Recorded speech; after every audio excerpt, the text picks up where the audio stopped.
बिस्मिल्लाहिर्रहमानिर्रहीम। हज़रत इब्ने अब्बास रज़ी अल्लाह ताला अन्हुमा से रवायत है कि 3 आदमी ऐसे हैं कि जिनकी नमाज है एक बलिश्त, यानी इसको एक बलिश्त कहते हैं, एक बलिश्त भी ऊपर नहीं जाती, यानी बिल्कुल कबूल नहीं होती।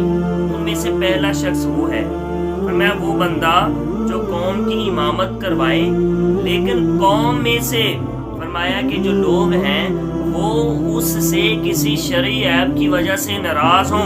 फरमाया कि एक नंबर 2 वो औरत जो इस हाल में रात गुजारे कि उसका खामद उससे नाराज हो, इसकी भी नमाज जो है वो कबूल नहीं होती।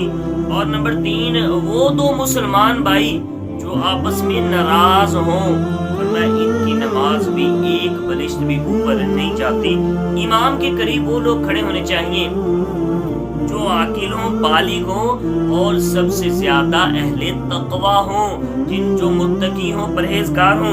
हुज़ूर नबी रहमत सल्लल्लाहु अलैहि वसल्लम मुहाजिरीन और अंसार को अपने करीब रखते ताकि लोग इनसे दीन अखज़ करें। इसलिए यहाँ से 2 बातें पता चल गई।